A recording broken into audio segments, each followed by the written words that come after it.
Hello and a very warm welcome to the brand new edition of To The Point in these days of social distancing. I'm Priti Mishra, and on today's show, we have with us TRS floor leader in the upper house, Mr. K. Keshav Rao, and he's joining us through Skype from Hyderabad. Mr. Rao, welcome to Rajya Sabha Television. Prime Thank you. Minister Thank you. held this video conferencing with different floor leaders today. What transpired during the meet, and what were the suggestions of the states? Well, the meeting was very well, and the intentions are very good. I rather welcome the initiative that Prime Minister has taken of talking to the leaders. So how we must develop the interaction, and this is how we must put our acts together to fight Corona. And we had many things to discuss.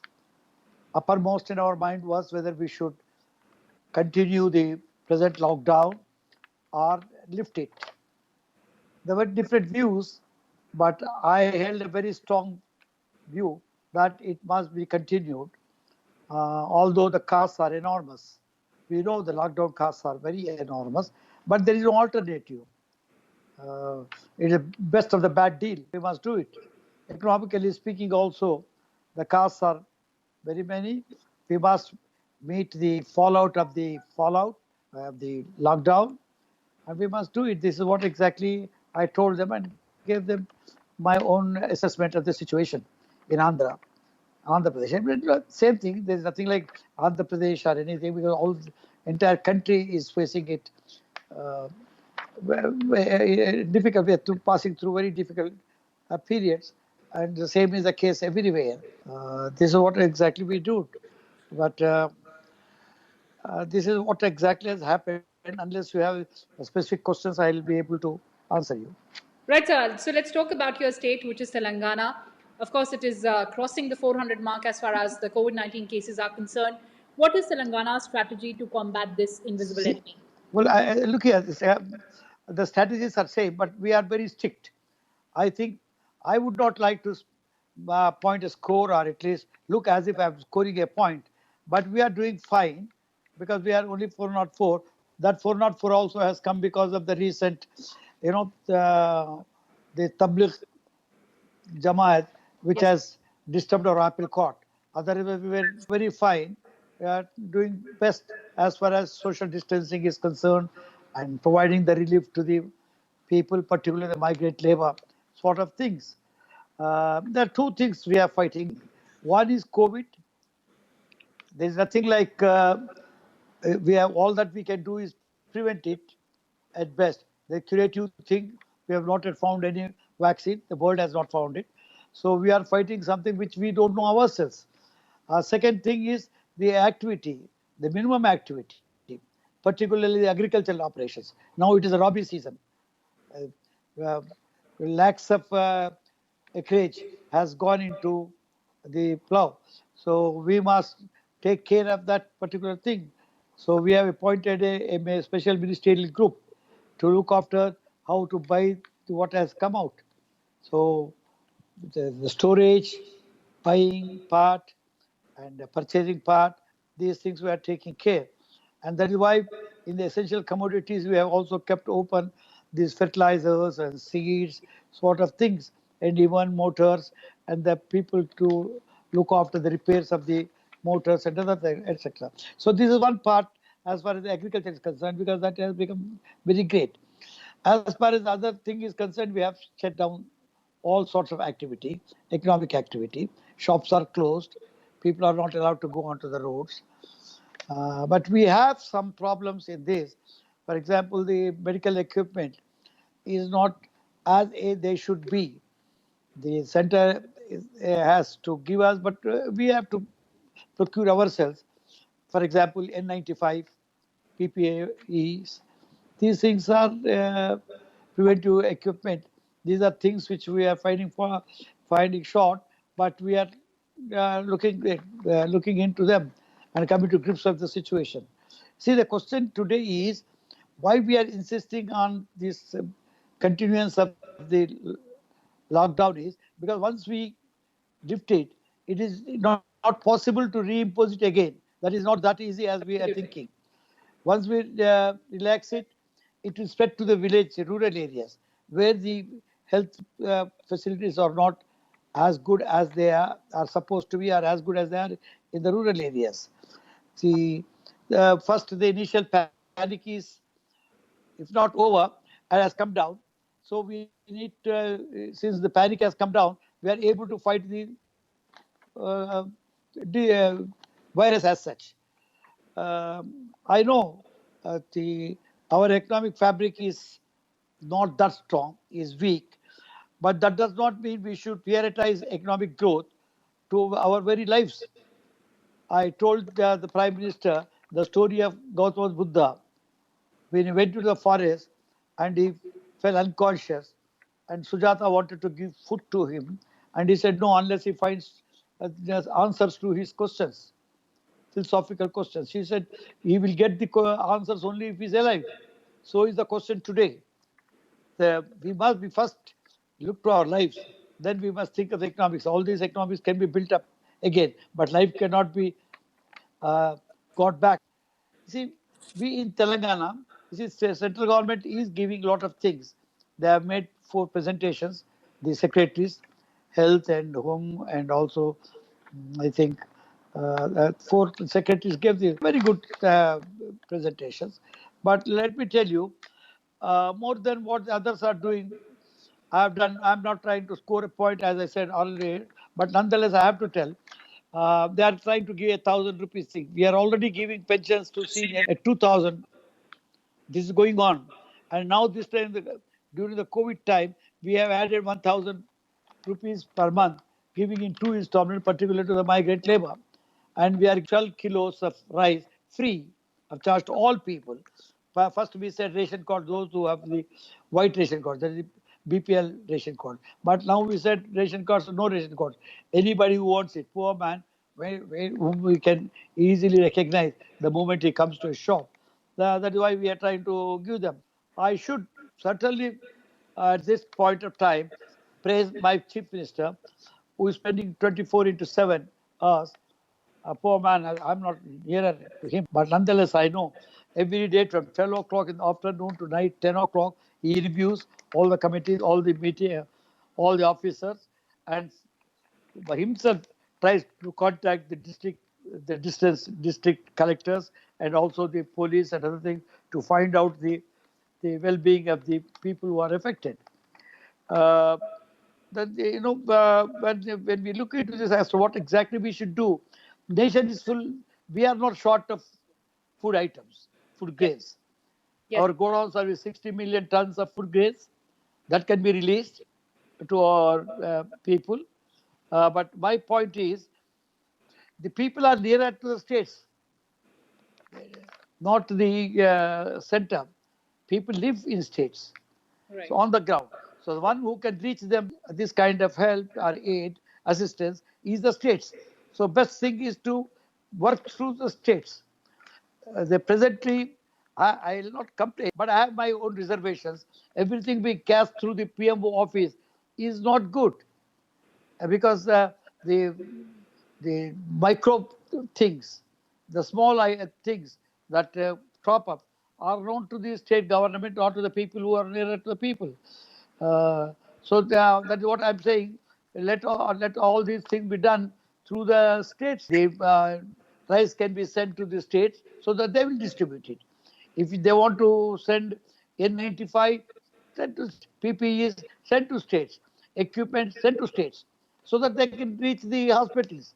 We know the hospitals. We are converting a lot of vacant areas as the hospitals now. We have made this big our stadium, one of the biggest stadiums which we wanted to host the Asian Games, that we have converted into 13-story building, and also the place into some kind of a isolation area. That's what I wanted to So understand, once Mr. Rao. That's what I wanted to understand. How did you convert the stadium? What all went into it? now, first of all, there is a big building, and which we are doing at 436 rooms. We are converting that into a hospital, sort of an isolation ward. Then we have big verandas around the thing. It is not part of the stadium, but in the stadium. So that also we are now trying to temporarily build something which can be made into rooms, isolation wards sort. So the building is ready. The other things are under pipe. So let us see how they will all turn out to be. Besides, we have taken a lot of these vacant buildings. You see, construction activities on in Hyderabad more than anywhere else. So we are trying to take these things. After all, we need them only for 4 or 5 months. We can do that and spend our own money, little money, and see that they are clean, and also there is a required isolation there. This is what we have done, try to do. So Telangana was the first state, in fact, to talk about extending lockdown. How do you see the entire thing unfolding in the coming days? No, that is what I'm saying. If I say much, it is looking as if I'm quoting a point. But thing is, it is first we clamped down this kind of a lockdown, but later we became strict, and we are so strict today. We don't allow, we seize even the vehicles, the people go there, and there are complaints that we are little ruthless, but we can't help it. Sometimes we are a little liberal, but nonetheless we are trying to be harsh in the sense, want to send the sense to them, some kind of awareness that they should do it. And I'm telling you, besides that, what we are trying to do is must be replicated. One is these vacant buildings, one is the stadium, the other thing is the ration shop, other thing is our migrant labor, then distribution of food. You see, I'm so much overwhelmed when I see these NGOs and other private agencies coming forward in such a big way. Sometimes the food is going waste. It should not. But the response is really good. And I'm really thankful to the people who are trying to do, particularly the NGOs and Hare Rama Mission. They come inside, they are giving for 5 rupees a full meal. And this is helping these migrant labor very much. Uh, Second thing I say is, but all this requires some funds, finances. What I'm saying is the state government owes us very much. GST arrears are there, our devolution funds are there. They must give us not only what is an arrear, but also something more than that. For example, I give you, today the Prime Minister announced that 30% cut in the salaries of the MPs, Yes, sir. and also about the staff. As it is, our staff is giving 50%, not 30. And we, the MPs, have already, before the Prime Minister could think of it, I gave 1 year, that is 5 crores each MP has given, contributed to this. But that stayed with us. Now we are prepared to give 2 years also, that is 10 crores each MP is prepared to give. But what I'm saying, let it not go to consolidated fund. Okay. Once it goes to consolidated fund, then there is a red tape. Again, the same money goes there and then comes back to the states. Instead of that, let 50% stay with the Prime Minister, that PM cares, and 50% stay with the Chief Minister Relief Fund. So that, you see, when we want to spend the money in a period like this, no, look here. First of all, let us understand the situation. Situation is this. This is a country where 90% of people are in the informal sector. Once they are in informal sector, you have no uh, big list, or you do not know where to catch them. It is difficult to manage them, difficult to reach them. But anybody, if at all there is anybody who can reach them, it is the states or the local bodies or the local area people. Right. So we must really bring down. This is no centralization of thing, as we are trying, as it is happening. I said decentralization is the key. You see, war economics is different from the principles of peace economics or principles of academic economics. This is a different game, ball game. So we must know this economics is where you need the DBT, direct benefit transfer. This is where exactly we need. We today need the new type of economics, is a total economic management, where we reach the people first. It is not international trading or what United States thump us and you are sending the medicines. It is not that. It is a part of it.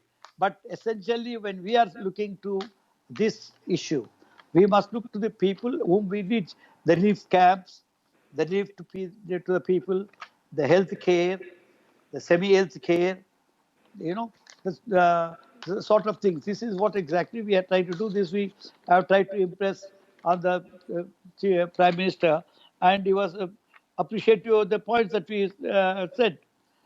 So this is what exactly we are doing. Anything more? Yes, sir. Talking about two specific things about Telangana that the country is talking. One is your effort to combat fake news, in fact, relating to COVID 19. First, we'll talk about that, and then we'll talk about the kind of incentives that you're planning to give to police personnel and doctors as well. But this was one of the novel initiatives that your state took about, having a website to combat fake news about COVID 19. How are you progressing on that? See, look here, this website is very welcome because it is after all age of technology. But let us think of the people, the poor man on the road who does not know, he doesn't even read a newspaper, he doesn't understand what exactly to read. So question is, website is for me, so that Yes. I reach out to that man. Website is welcome. I am not trying to tell you a website. We are doing this website or this listing of items that we are doing fine. And we are working as far as the government is concerned. Every day we review. Every day. Afternoon to night, 10 o'clock is the review meetings are on with the different ministries, concerned ministries. And we try to get to the lowest level, the ground level people, and try to do it. Then we have also the ministerial groups working. And particularly these elected representatives, hats off to them. First of all, I should have started my interview with you with my salutations to these doctors, then medical staff and the police and all others who are together in fighting this unprecedented crisis of the country. We have not seen it. We have not known it. I don't think, I only wish it doesn't come to us and it doesn't make our future generations to know things like this. But anyhow, with this, our elected representatives, not caring for their own health, are going around to ensure that there is or impose some kind of a social distancing. Particularly the councillors in the Hyderabad city has some 150 watts. These councillors are going out, particularly these market areas. There is psychologically everybody thinks things will go into scarcity. Right. So they rush and try to buy. This we are trying to avoid, and these people's representatives are doing fine jobs, and also the NGOs. So they are doing wonderful, and the state government is extending all kind of help that they need. Absolutely, sir. Lastly, Mr. Rao, I would like to understand you're a floor leader of your party in the upper house. Tell me what could be the role of parliamentarians in combating COVID 19? Now look here, one thing is this awareness. Awareness campaign is very important today. Since we don't have the ready-made medicine available, the preventive medicine. Preventive medicine is nothing but the physical preventive medicines, like social distancing. This, go on telling them. Then Ayush people are coming out with some kind of a dietary systems, some kind of the liquids that they want you to take. They want you to gargle your throat with some kind of a salty water. These are few things I'm saying every day. Yoga. See, you try to popularize them so much that every day, even if a person picks up one or two out of them, it will be all right. I think so. I think so. I myself practice the goggle. I practice yoga. I also practice food. I take this chini and other things that Ayurveda people tell us. So Ayush people are come out as is coming out in private TVs. Yes. They are giving it a few medicines, antidotes. So this antidote will help us. So this is what exactly the our MPs can also contribute to popularize this thing and bring this kind of awareness in the people. You see, the people don't move. After all, we are nearer to the people as the representatives of those people. So we should tell them whenever we meet them, we go to the areas risking our own selves. I'll not say risk, but we go because it has become part of our job. Right. We go and tell them. We must try to bring them awareness and tell them that it is for their good that we are trying to tell. And I think we are the best people to do it. I think we can't escape our duties in this. Absolutely, sir. So those were the important insights that you gave us. Of course, Telangana is taking several measures. It is talking about extending lockdown. It is talking about a website to combat fake news. It is talking about giving incentives to police personnel and doctors. On that note, thank you so much for joining us on Rajya Sabha Television through Skype. Thanks a lot. One point I have. Yes, sir. Go ahead, sir. You reminded me. Yes, sir. Go ahead, sir. You see, we are now giving to the doctors and the medical staff and the police and also the conservation people. Like that, we have listed out 12 categories where we are giving 7,500 per month. 50% of the salary we are giving to them as an incentive, Chief Minister's incentive. Absolutely, sir. That's a very important takeaway. And hopefully, other states will also emulate what Telangana has been doing to actually thank and express our gratitude to the frontline workers who are working, including the doctors and the police personnel. On that note, Mr. Rao, thank you so much for joining us on Rajya Sabha. Thank you. Thank you very much, Kirti. Take care, sir. Thank you.